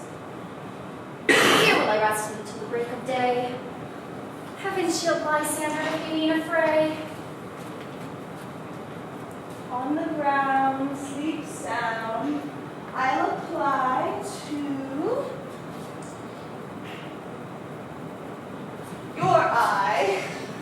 Gentle lover, pray thee, when thou wakest, thou takest true delight in the sight of thy former lady's eye, and the country proverb known that every man will seek his own, in your waking shall be shown. Jack shall have Jill, naught shall go ill. The man shall have his mare again, and all will be well.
Where's Peas Blossom? Ready? Scratch my head, Peas Blossom. Where's Monsieur Cobweb? Ready? Monsieur Cobweb, get your weapons in your hand and kill me a red-hipped humblebee on a thistle. And, good Monsieur, bring me the honey bag. Do not fret yourself too much in the action of it, Monsieur, and good Monsieur, have a care the honey bag breaks not. I would be loath to have you overflown with the honey bag, Signor. Where's Monsieur Mustard Seed? Ready? Give me your name, Monsieur Mustard Seed. Pray you, leave your courtesies, good Monsieur. What's your will? Nothing. But tell Calvary Cobweb to scratch. Methinks I am marvels hairy about the face. So I must to the barber, and I am such a tender ass that if my hair do but tickle me, I must scratch. What wilt thou hear some music, my sweet love? I have a reasonable good ear for music. Let's have the tongues and the bones. Or say, sweet love, what thou desirest to eat. Truly, a peck of provender. I could munch your good dry oats. Methinks I have a great desire for a bottle of hay. Good hay, sweet hay, have no fellow. I have a venturous fairy that shall seek the squirrel's hoard and fetch thee new nuts. I'd rather have a handful or two of dried peas. But pray you, let none of yours stir me. I have an exposition of sleep come upon me. Sleep thou, and I will wind thee in my arms. Fairies, be gone, and be always away. So doth the woodbine and the sweet honeysuckle gently twist, the female ivy so enrings the barky fingers of the elm. Oh, how I love thee! Oh, how I dote on thee! Welcome, good Robin. Seest thou this sweet sight? Her dotage now I do begin to pity, for meeting her late behind the wood, seeking favors for this hateful fool. I did upbraid her and fall out with her, for she his hairy temples then had rounded with corn and the fresh and fragrant flowers, and that same dew which sometimes in the buds was wont to swell like rounded great pearls, stood now within the pretty Florence eyes like tears that did their own disgrace bewail. When I at my pleasure had taunted her, and she in mild terms begged my patience, I then did ask of her changeling child, which straight she gave me, and her fairy sent to bear him to my bower in fairyland. And now I have the boy, I will undo this hateful imperfection of her eyes, and gentle Puck, take this transformed scalp from off the head of this Athenian swain, that he, awaking when the others do, may all back to Athens again repair, and think nothing more of this night's accidents than as the fierce vexation of a dream. But first I will release the fairy queen. Be as thou wast wont to be, see as thou wast wont to see. Dian's bud or Cupid's flower hath such force and blessed power. Now, my Titania, with you, my sweet queen. My Oberon, what visions I have seen! Methought I was enamored of an ass. There lies your love. How came these things to pass? Oh, how my eyes do love his visage now. Silence a while, Robin, take off this swarm. Titania, music call, and strike more dead than common sleep of all these 5 descents. Music, oh music, such as charmeth sleep. Now, when thou wakes, with thine own fool's eyes peep. Come, my queen, take hands with me, and rock the ground whereon these sleepers be. Now thou and I are new in amity, and will tomorrow midnight solemnly dance in Duke Theseus' house triumphantly, and blessed to all fair prosperity. There shall the pairs of faithful lovers be wedded with Theseus, all in jollity. Fairy king, attend then, Mark. I do hear the morning light. Then my queen in silence sad trip we after night's shade. We the globe can compass soon swifter than the wandering moon. Come, my lord, in our flight, tell me how it came this night that I, sleeping here, was found with these mortals on the ground.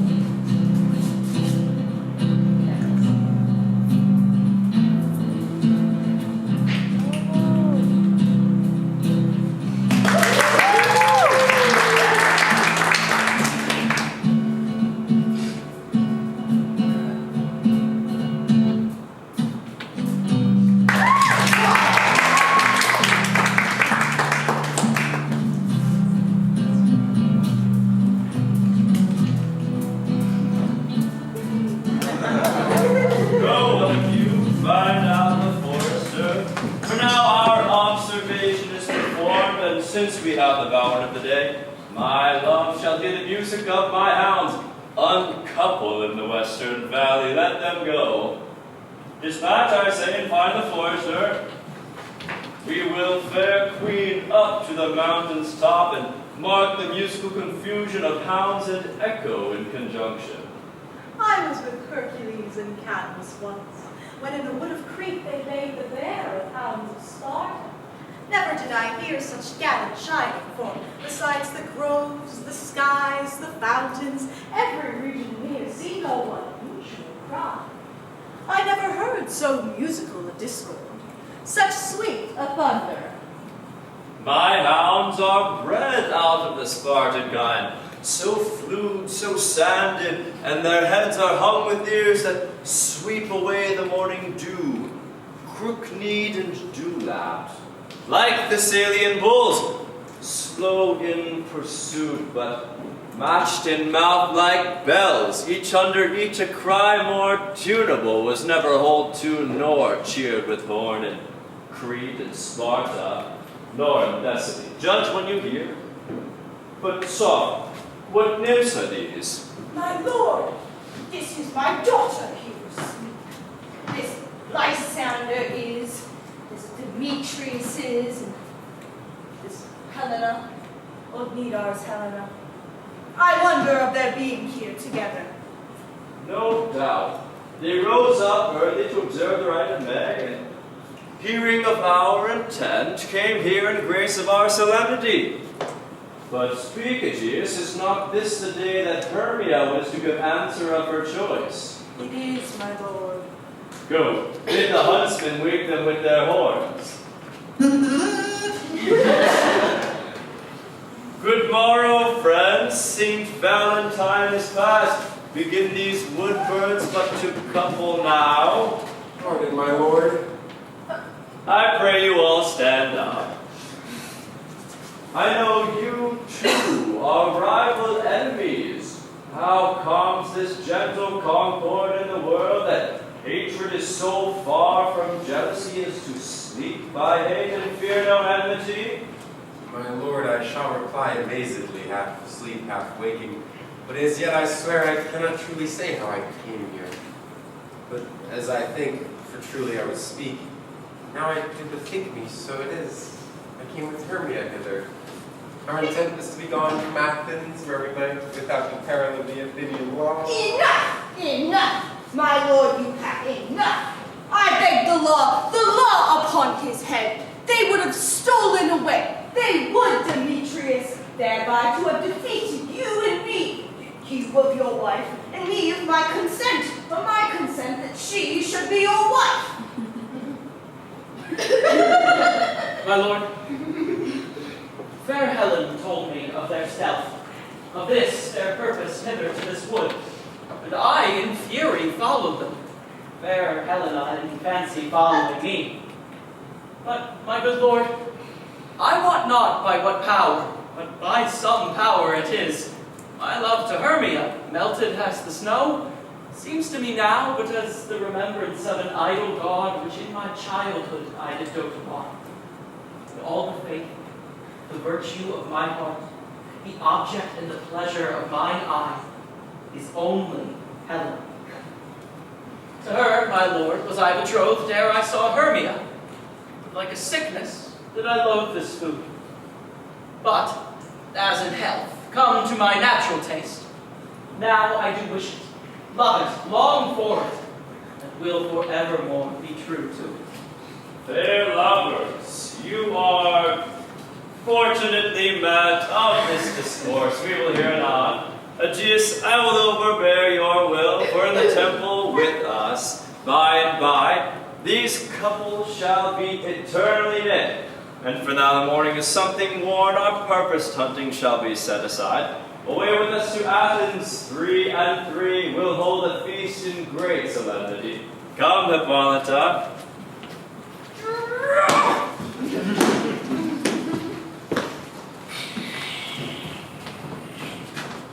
Oh! These things seem small, undistinguishable. As far-off mountains turn it into clouds. Methinks I see these things with parted eye.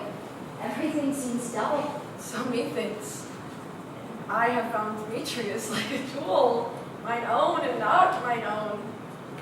Are you sure that we are awake? It seems to me that yet we sleep. We dream. Do you not think the Duke was here and bid us follow him? Yea, and my father too. And Hippolyta. And he did bid us follow to the temple. Why, then we are awake. Let us follow him, and, by the way, let us recount our dreams.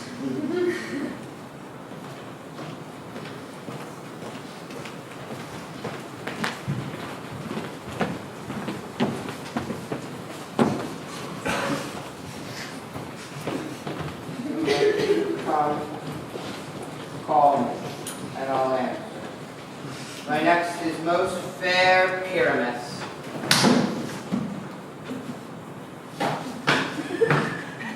Hi-ho! Peter Quince, Flute, the bellows mender, Tom Stout, the tinkerer, Starling, God's my life. Stolen hence and left me asleep. I have had a most rare vision. I have had a dream. Past the word of man to say what a dream it was, for man is but an ass if he thinks he can expound on what my dream was. Methought I was, no man can say what. Methought I was, and methought I had. But man would catch a fool if he thinks he can say what he thought I had. The eye of man hath not heard, the ear of man hath not seen, man's hand cannot taste, his tongue to conceive, nor his heart to report on what my dream was. I will have Peter Quince write a ballad of my dream, and it shall be called Bottom's Dream, because it hath no bottom. And I shall sing it in the latter half of the play before the Duke. Peradventure, to make it the more gracious, I shall sing it at her death.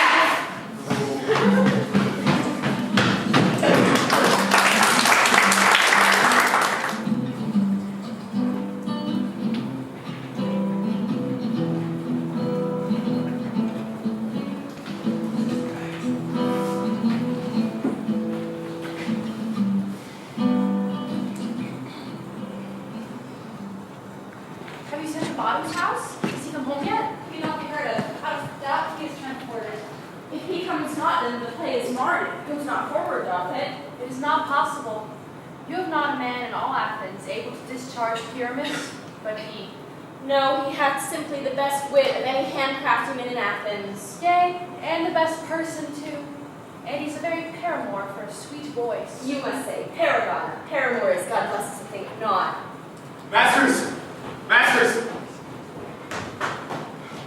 The Duke is returning from the temple, and there are 2 or 3 lords and ladies more married. If our sport had gone through, we'd all been made men.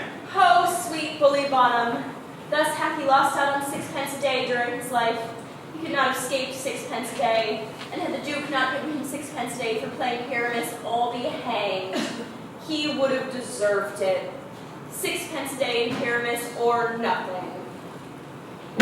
Where are these lads? Where are these hearts? Bottom! Almost great day, almost happy hour! Masters, I am to discourse wonders. But ask me not what, for if I tell you I am not true Athenian, I will tell you all right as it fell out. Let us hear, sweet Bottom. Not a word of me. All I have to say is, the Duke hath died. Get your apparel together, new ribbons for your beards, fresh strings for your pumps, and every man will go his part and meet presently at the palace. For the short and the long is, our play is preferred. In any case, let Thisbe have fresh linen, and let not the man that plays the lion pare his nails. They shall hang on to the lion's claws. And most your actors, eat no onion nor garlic, for we are to utter sweet breaths. And I do not doubt, but they shall call this a sweet comedy. No more words. Away, go, away!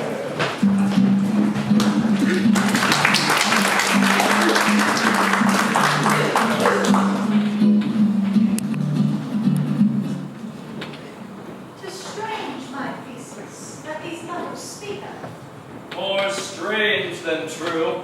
I never may believe these antique fables, nor these fairy toys.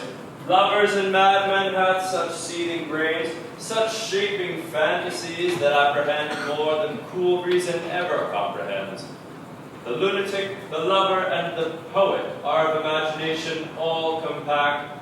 One sees more devils than vast hell can hold, that is the madman. The lover, all this frantic, sees Helen's beauty in a brow of Egypt, and the poet's eye, defiant frenzy, rolling doth glance from heaven to earth, from earth to heaven.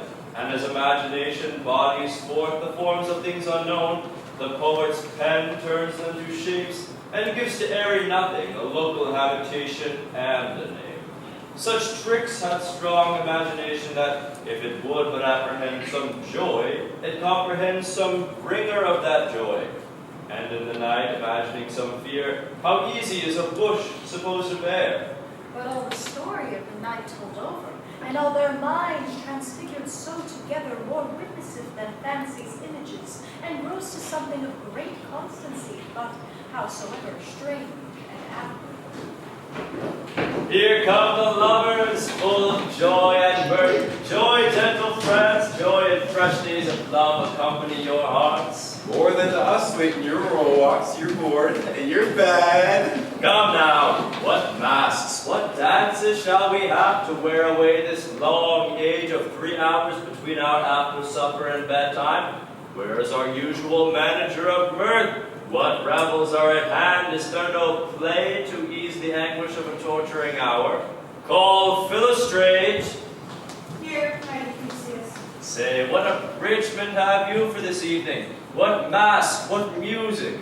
How shall we beguile the lazy time, if not with some delight? There is a brief, how many sports are rank. Make choice of which your highness will see first. The battle with the centaur to be sung by an Athenian eunuch. We'll have none of that. That have I told my love and glory of my kinsman Hercules. The riot of the tipsy bacchanals tearing the Thracian singer in their rage.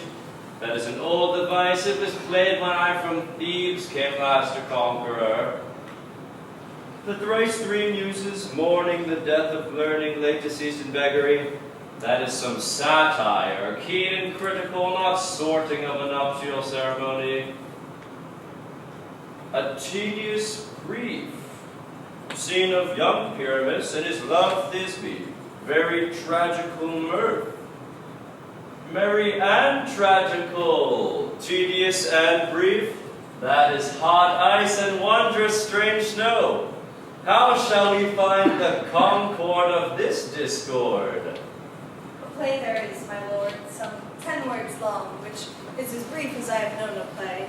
But by 10 words, my lord, it is too long, which makes it tedious. For in all the play there is not one word apt, one player fitted.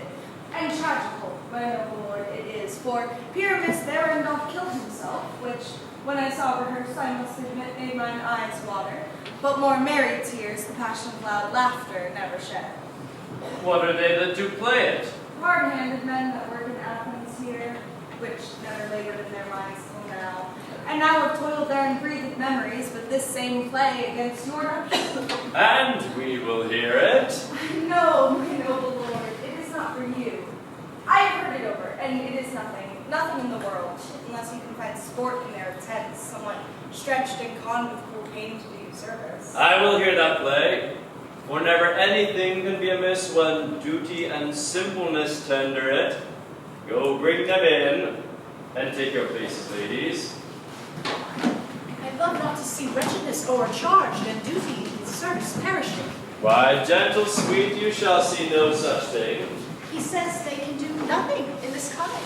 The kinder we to give them thanks for nothing. Our sport shall be to take what they mistake, and what poor duty cannot do, noble respect takes it in might, not merit. Where I have come, great clerks have purposed to greet me with premeditated welcome. Where I have watched them shiver and look pale, make periods in the midst of their sentences, throttle their practiced accents and their fears, and in conclusion have doubly broke off, not paying me a welcome. Trust me, sweet, out of this silence yet I picked a welcome, and in the modesty of fearful duty, I read as much as from the rattling tongue of saucy and audacious eloquence. Love, therefore, and tongue-tied simplicity at least speak most to my capacity.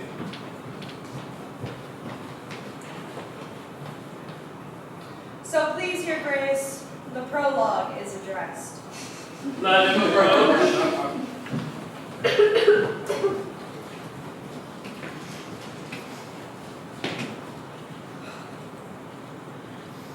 If we offend, it is with our good will. That you should think we come not to offend, but with goodwill to show our simple skill. That is the true beginning of our end.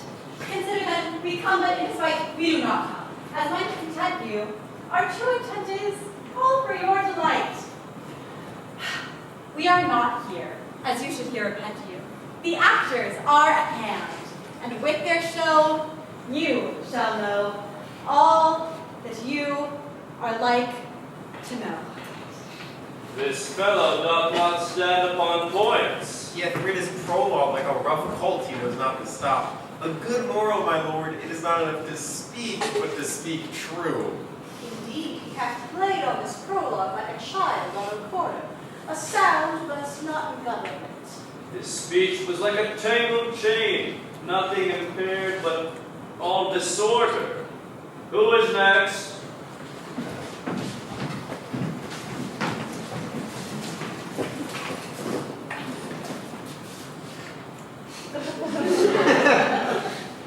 Gentles, perchance you wonder at this show, but wonder on till truth make all things plain. This man is Pyramus, if you would know. This beauteous lady Thisbe is certain. This man, with lime and rough cast, doth present Wall. That vile wall which did these lovers sunder. And through wall's chink, poor souls, they are content to whisper, at the which let no man wonder. This man, with lantern, dog, and bush of thorn, presenteth moonshine, for if you will know, by moonlight did these lovers think no scorn to meet in Ninus' tomb there to woo. This grisly beast, which Lion hight by name, the trusty Thisbe, coming first by night, did scare away, or rather did affright. And as she fled, her mantle she did fall, which Lion vile with bloody mouth did stain. Anon comes Pyramus, sweet youth and tall, and finds his trusty Thisbe's mantle slain. Whereat, with bloody blameful blade, he bravely broached his boiling bloody breast. And Thisbe, tarrying in mulberry shade, his dagger drew and died. For all the rest, but Lion, Moonshine, Wall, and lovers twain had large discourse, while here they do remain. I wonder if the lion beat his speed. No wonder, my lord. One lion may when many asses do.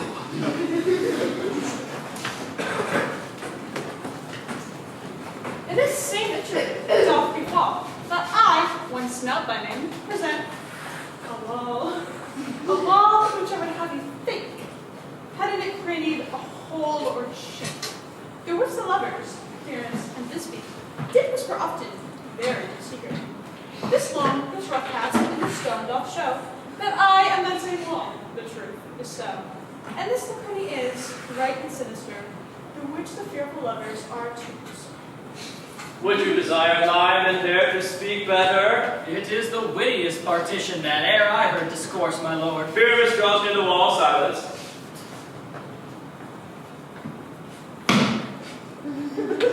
Oh, grim-looking night! Oh, night with hue so black! Oh, night whichever art when day is not! Oh, night! Oh, night! Alack, alack, alack! I fear my Thisbe's promise is forgot, and thou, O wall, O sweet, O lovely wall, that stands between her father's ground and mine. O wall, O sweet and lovely wall, show me thy chink to blink through with mine eye. Thanks, courteous wall, Jove shield thee well for this. But what do I see? No Thisbe do I see! O wicked wall, through whom I see no bliss! Cursed be thy stones for such deceiving me! The wall, methinks, being sensible, should curse again. No, in truth, sir, he should not. Deceiving me is Thisbe's cue. She has to enter now, and I'm to spy her through the wall. You'll see it all fall back just as said. Oh, yeah, there she comes. O wall, full often hast thou heard my moans, for parting my fair Pyramus and me. My cherry lips have often kissed thy stones with lime and hair knit up in thee. I hear a voice. I see a voice. Now will I to the chink so I may spy and hear my Thisbe's face. Thisbe. My love, thou art my love, I think. Think what thou wilt, I am thy lover's grace, and like Lymander am I trusty still. And I, like Helen, till the fates me kill. Not shameful as the Procris was so true. As shameful as the Procris, I to you. Oh, kiss me through the hole in this vile wall. I kiss the wall's hole, not your lips at all. Will you meet me at Ninny's tomb straightway? Ninus, tide life, tide death, I come play. But have I, all, my part discharged so, and, being done, thus while away doth go. Now, is the wall down between the two neighbors? No remedy, my lord, when walls are so willful to hear without warning. This is the silliest stuff that ever I heard. The best in this kind are but shadows, and the worst are no worse if imagination amend them. It must be your imagination then and not theirs. If we imagine no worse of they than they of themselves, they may pass for excellent men. Look, here come two noble beasts in a man and a lion.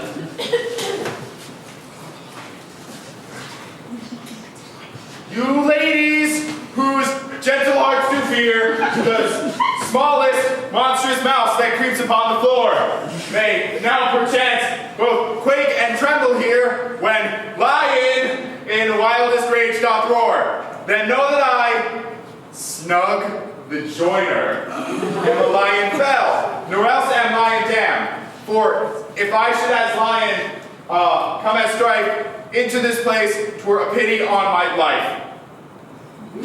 A very gentle beast and of good conscience. Very best of the beast, my lord, that ever I saw. This lion is a very fox for his valor.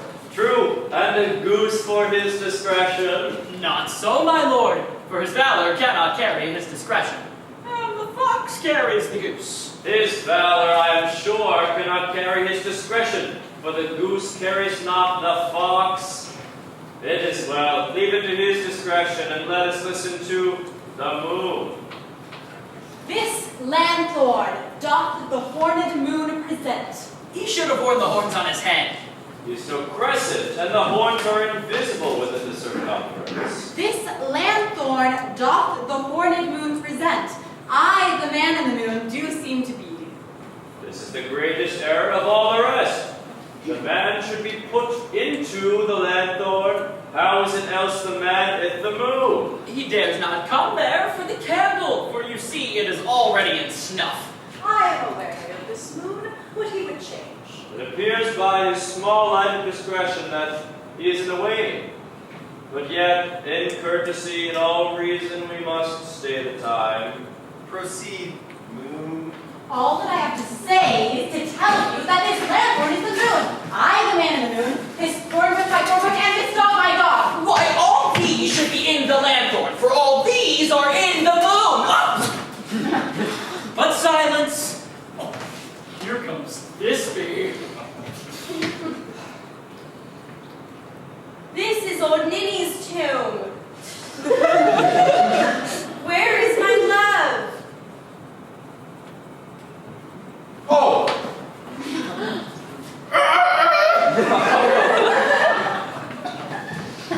Well, roar, lion. Well run, Disby. Well shown, moon, truly. The moon shines with a good grace. Well mouse, lion. And then came Pyramus. And so the lion vanished.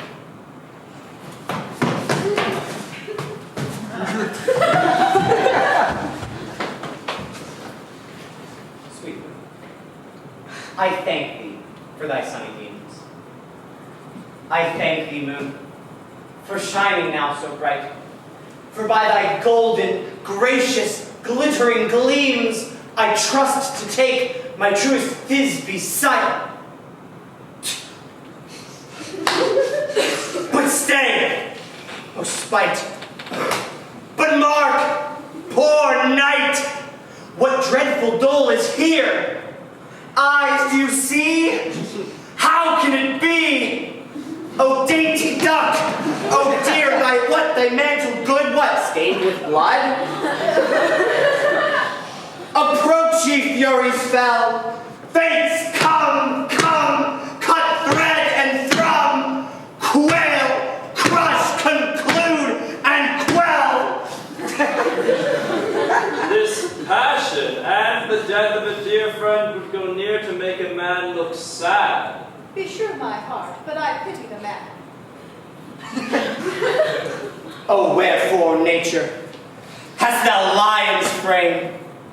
Since lion vile hath deflowered my dear, who is, no, who was the fairest dame that lived, that loved, that liked, that looked with cheer. Tears, confide. Out, sword, and wound the path of Pyramus. I that left path, where heart goeth.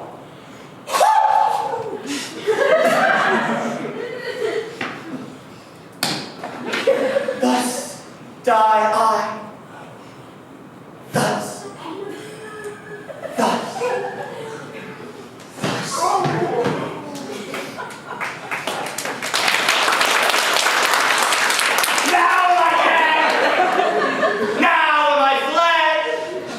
My soul is in the sky.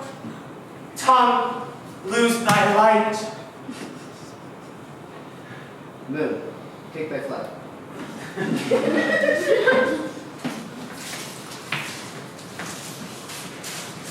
And thus, die!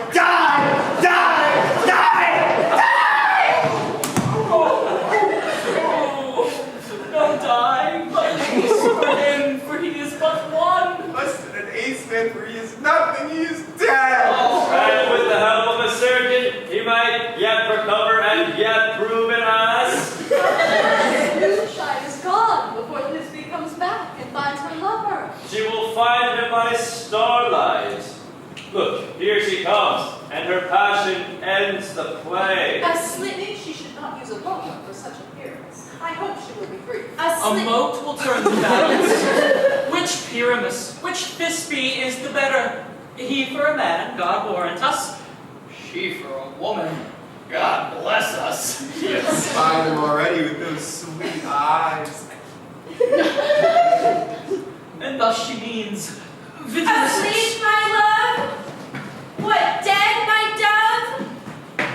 Oh, Pyramus, arise! Speak, quite dumb?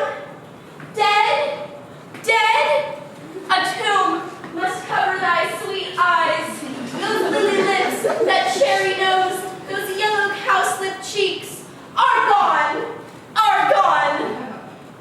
Lars, his eyes were green as leeks. Oh, sisters three, come to me with hands as pale as milk. Lay them in gore, for you have sure with shears his thread of silk. Tongue, not a word. Come, trusty sword. Come, blade, my breast imbue. Farewell, friends. Thus Thisbe ends. Adieu.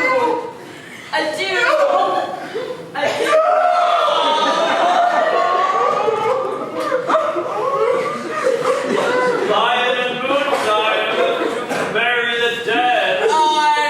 and the wall too. No. The wall is down in the party at your father's house? Would it please you to see an epilogue or a burgomaster dance of two of our company? No epilogue, I pray you. Your play need no excuse, never excuse. For when the players are all dead, there need none to be blamed. Marry, if he that had written had played Pyramus and hung himself in Thisbe's garter, it would have been a fine tragedy. And so it is truly and very notably discharged. But come your burgomaster, let your epilogue alone.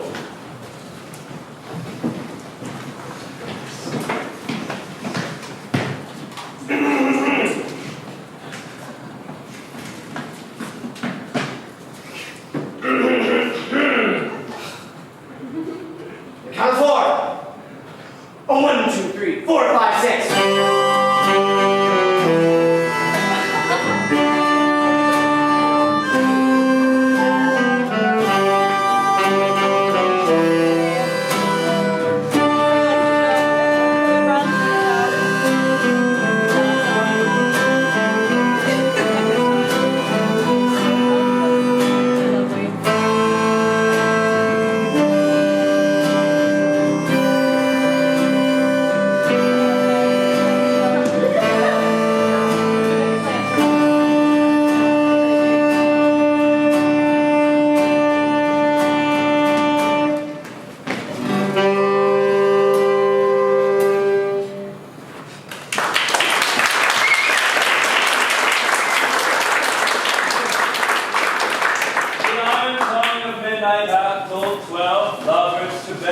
'tis almost fairy time.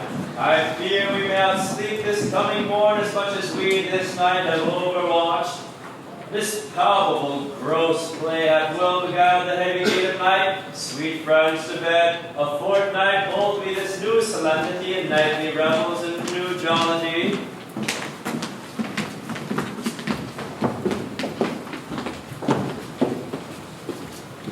Now the hungry lion roars, and the wolf behowls the moon, whilst the heavy plowman snores, all with weary task foredone.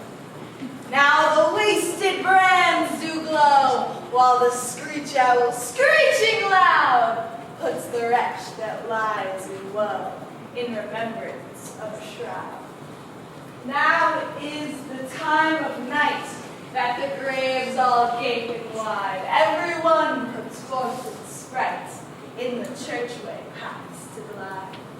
And we fairies that do run by the triple Hecate's team, from the presence of the sun, following darkness like a dream, now are in frolic. Not a mouse shall disturb this hallowed house. I am sent with broom before to sweep the dust behind the door. Through this house give glimmering light by the dead and drowsy fire. Every elf and fairy sprite hop as light as bird from briar. And this ditty after me sing and dance it trippingly. First rehearse your song by rote, to each word a warbling note. Hand in hand with fairy grace, we will sing and bless this place. Now, until the break of day, through this house each fairy stray. To the best bride bed will we, which by us shall blessed be. And the issue there create ever shall be fortunate. So shall all the couples three ever true and loving be. And this field do consecrate, every fairy take his gate. To the best chamber we,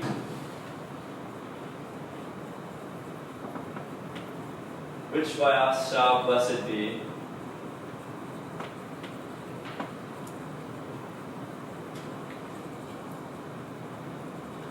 Trip away, make no stay, meet me all by break of day.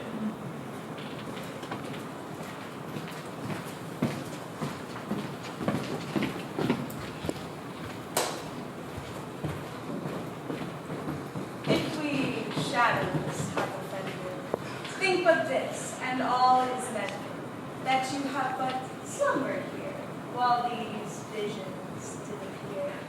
And this weak and idle theme, no more yielding than a dream.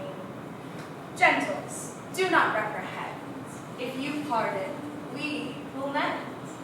And as I am an honest puck, if we have unearned luck, now to escape the serpent's tongue, we will make amends ere long, else the puck a liar call. So, good night unto you all. Give me your hands if we be friends, and Robin shall restore amends.